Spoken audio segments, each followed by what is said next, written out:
হরে Krishna, Radhe Radhe. GK বিকেএমের চ্যানেলে আপনাদের সবাইকে সুস্বাগতম। আমি বিবেক মল্লিক। বন্ধুরা, আমরা প্রায়ই একটা কথা শুনতে পাই যে আমার জীবনে কেন এত কষ্ট, আমি শুধু কষ্টে আছি, হে ভগবান তুমি আমাকে কেন এত কষ্ট দিলে।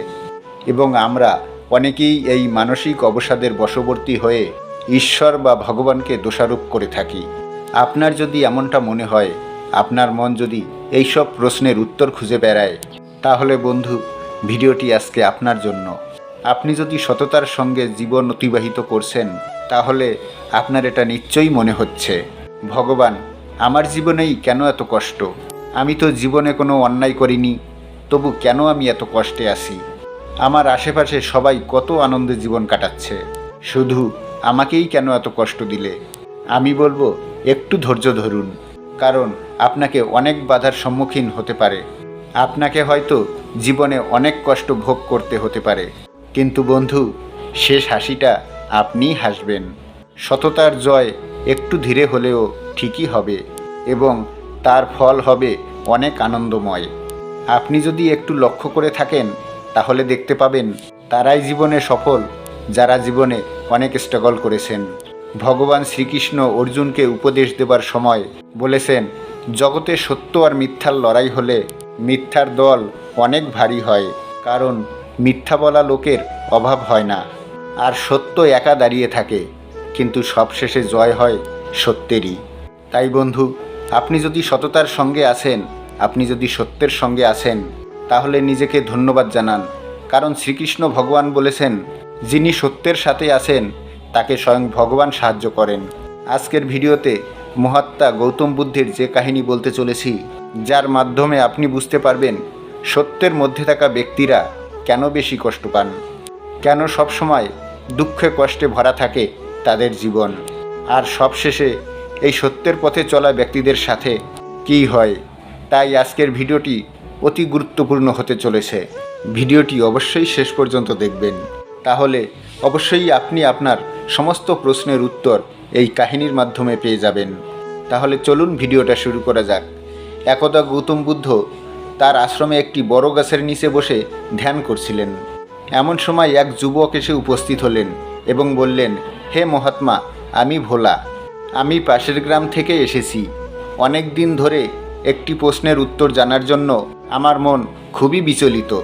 আমি শুনেছি আপনি সবার সমস্যার সমাধান করে দেন, দয়া করে আমার প্রশ্নের উত্তর দিন। বুদ্ধ ওই যুবককে হাসি মুখে বললেন, বলো তুমি কি জানতে চাও। যুবক বললেন, গুরুদেব, আমি ছোটবেলা থেকে সরল এবং সাদাসিধে প্রকৃতির, কোনোদিন আমি অসৎ কাজে লিপ্ত হইনি, কিন্তু গুরুদেব, আমার সারাটা জীবন শুধু কষ্টে ভরা, দুঃখ কষ্ট যেন আমার পিছুই ছাড়ে না। আমার বন্ধু আত্মীয় স্বজন সবাই উন্নতি করেছে, সবাই আমাকে বলে আমার মধ্যে থাকা সততার জন্যই নাকি আমি কিছুই করতে পারিনি। সত্যিই কি আমি সৎ বলে আমার জীবনে এত দুঃখ, আমার এত কষ্ট? আমি আপনার কাছে জানতে চাই, সততার ফল কি পাওয়া যায়, আর যদিও বা পাওয়া যায় তবে তা কত দিনে? বুদ্ধ ওই যুবকের সমস্ত কথা শান্ত মনে শুনছিলেন। এবার চোখ খুলে যুবকটির দিকে তাকিয়ে বললেন, তোমায় একটি গল্প শোনাই ভোলা, এই গল্পের মধ্যে তোমার সমস্ত প্রশ্নের উত্তর তুমি পেয়ে যাবে। তো এই বলে গৌতম বুদ্ধ গল্পটি শুরু করলেন। অনেক দিন আগের কথা, কৈলাসকর নামে একটি ছোট্ট রাজ্য ছিল। সেখানকার রাজার কোনো উত্তরাধিকারী ছিল না। ধীরে ধীরে তার ক্রমশ বয়স বাড়তে থাকে। তিনি খুবই চিন্তিত ছিলেন পরবর্তী রাজা কাকে নির্বাচন করবেন এই ভেবে। তিনি অনেক চিন্তা ভাবনা করে স্থির করলেন যে তার রাজ্যের প্রজাদের সন্তানদের মধ্যে তিনি কাউকে নিজের উত্তরাধিকারী বানাবেন, অর্থাৎ পরবর্তী রাজা হিসাবে ঘোষণা করবেন। হঠাৎ তার মাথায় একটি বুদ্ধি খেলে যায়। পরের দিন সকালে তিনি তার রাজ্যের প্রজাদের সমস্ত সন্তানদের ডাকলেন এবং ঘোষণা করলেন, উপস্থিত সকল সন্তানদের মধ্যে একজনকে তিনি তার উত্তরাধিকার অর্থাৎ পরবর্তী রাজা নির্বাচন করবেন, কিন্তু একটা শর্ত আছে, যে ওই শর্ত পূরণ করবে তিনিই হবে কৈলাসকর রাজ্যের আগামী রাজা। উপস্থিত সকল প্রজা ও সন্তানেরা অধীর আগ্রহের সাথে অপেক্ষা করছিল, কারণ কখন রাজা তার শর্ত ঘোষণা করবেন। কিছুক্ষণ নিস্তব্ধতার পর রাজা উপস্থিত সকল বাচ্চাদের একটি করে বীজ ও একটি করে টব দিয়ে বললেন, এই বীজটি ওই টবে রোপণ করতে হবে এবং নিয়মিত এর যত্ন নিতে হবে। প্রতিদিন এতে জল দিতে হবে এবং সূর্যের আলোতে রাখতে হবে। এভাবে 6 মাস অতিক্রম হলে তোমরা আবার এই টব নিয়ে রাজসভায় ফিরে আসবে। তারপর আমি তোমাদের কাজ দেখে সিদ্ধান্ত নেব তোমাদের মধ্যে কে হবে আগামী রাজা। রাজসভায় উপস্থিত সকলের মধ্যে ছোট্টু নামে একটি বালক ছিল। তো সকলের সাথে সেও খুশি মনে বাড়ি চলে গেল। বাড়ি গিয়ে ওই বীজটি সেই টবের মাটির মধ্যে সে পুঁতে দিল। তারপর রোজ বীজটিতে নিয়মিত জল দিতে থাকে এবং প্রয়োজন মতো মাঝে মাঝে সূর্যের আলোয় টব রেখে আসে, আবার যথাস্থানে রেখে দেয়। এভাবে 1 সপ্তাহ কেটে গেল, কিন্তু কিছুই হলো না। ধীরে ধীরে 2 সপ্তাহ, 3 সপ্তাহ, এমনকি 1 মাস কেটে গেল, কিন্তু অবস্থার কোনো রূপ পরিবর্তন হলো না। অর্থাৎ বীজ থেকে কোনো চারা গাছের অঙ্কুর বের হলো না। অন্যদিকে অন্য সকল বাচ্চাদের টবে অঙ্কুর বেরিয়ে গেছে।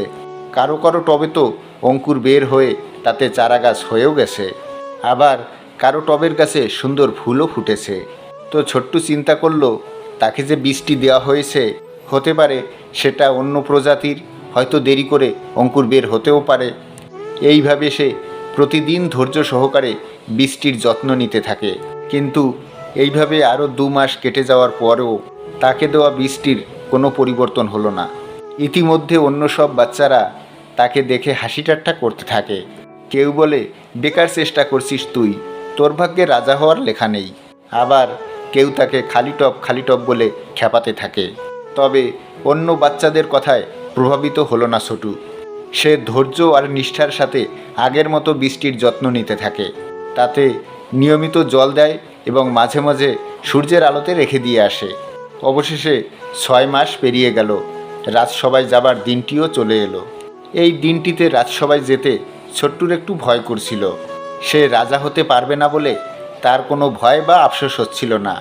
সে এই ভেবে ভয় পাচ্ছিল যে রাজা হয়তো ভাববে সে সততা আর নিষ্ঠার সাথে এই কাজটি করেনি, আর এটা ভেবে রাজা যদি কোনো কঠিন শাস্তি দেয়, আবার ওখানে গেলে তো সবাই আমাকে নিয়ে মজা করবে। এই সব ভাবনা তার মাথায় ঘোরাফেরা করছিল। ছেলের মন খারাপ দেখে ছোট্টুর মা তাকে সান্ত্বনা দেয়, তুই তো চেষ্টা করেছিস, রাজামশাইকে সব সত্যি বলে দিবি, দেখবি ঠিক তোর কথা বুঝবেন, কিচ্ছু হবে না। তারপর ছোট্টু খালি টব নিয়ে রাজসভায় হাজির হয়। রাজসভায় অন্য সব বাচ্চাদের টবে বিভিন্ন বাহারি ফুল ফুটেছিল। একমাত্র ছোট্টুর টবে কোনো গাছ না থাকায় তা দেখে অন্য সব বাচ্চারা হো হো করে হাসতে থাকে।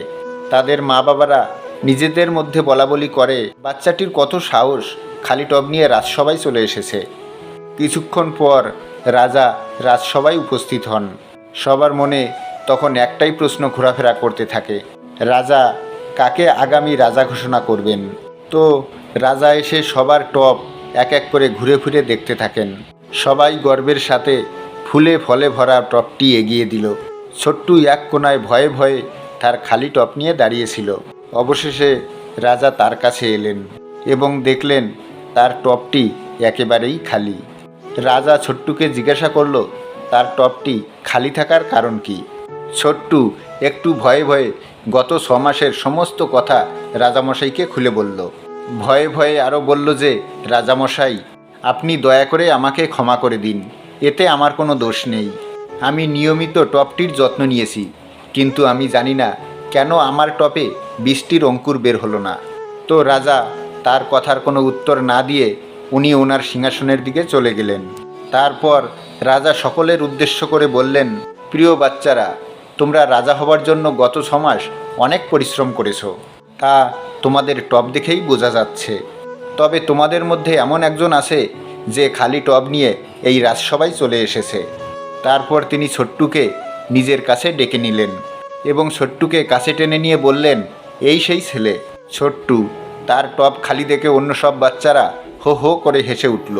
তা দেখে রাজা সবাইকে বলল, তোমরা সবাই চুপ করো, আর আমি কি বলছি সেটা মন দিয়ে শোনো। 6 মাস আগে আমি তোমাদের একটি করে বীজ ও একটি করে টব দিয়েছিলাম, আর বলেছিলাম এটার সঠিকভাবে যত্ন নিতে। আসলে তোমাদের দেওয়া প্রত্যেকটি বীজ নকল ছিল, কিন্তু বীজগুলো নকল হওয়া সত্ত্বেও তোমাদের টপে কী সুন্দর ফুল ফল ধরেছে। কিন্তু এই ছেলেটি সততা, ধৈর্য আর তোমাদের শত অপমান সহ্য করেও আজ খালি টপ নিয়ে এখানে উপস্থিত হয়েছে। রাজা হবার জন্য সবথেকে বেশি যেটা দরকার সেটা হলো সততা। তোমরা তো সবাই রাজা হবার জন্য আমার সাথে ছলনা করেছো, একমাত্র এই ছোট্ট ছেলেটি সততা বজায় রেখেছে। তাই আমি একে, অর্থাৎ এই ছোট্টুকে কৈলাসগড়ের পরবর্তী রাজা হিসাবে নির্বাচিত করলাম। এটাই এর নিজের ধৈর্য, পরিশ্রম আর সততার পুরস্কার। এত দূর বলে গৌতম বুদ্ধ গল্পটা থামায়। এরপর মহাত্মা বুদ্ধ ভোলাকে বললেন, ধৈর্য আর সততার অনেক গুণ আছে। সততার সঙ্গে চললে জীবনে অনেক দুঃখ কষ্টের মধ্যে দিয়ে কাটাতে হয়, প্রচুর পরীক্ষা দিতে হয়, অনেক লোকের হাসি ঠাট্টার পাত্র হতে হয়, অপরকে এগিয়ে যেতে দেখতে হয়। তবে সবার শেষে জয় কিন্তু এই সততারই হয়। তো বন্ধুরা, আপনারা নিশ্চয়ই আপনাদের প্রশ্নের উত্তর এতক্ষণে পেয়ে গেছেন। ভিডিওটা যদি আপনাদের ভালো লেগে থাকে আর যদি সামান্য উপকৃত হন, তাহলে অবশ্যই ভিডিওতে একটা লাইক ও শেয়ার করবেন। আর আপনি যদি এই চ্যানেলে নতুন হয়ে থাকেন, তাহলে অবশ্যই চ্যানেলটি সাবস্ক্রাইবার করে সঙ্গে থাকবেন। আজ এই পর্যন্ত, আবারও আসবো পরবর্তী ভিডিও নিয়ে। ততক্ষণ আপনারা ভালো থাকবেন, সুস্থ থাকবেন। হরে কৃষ্ণ, রাধে রাধে।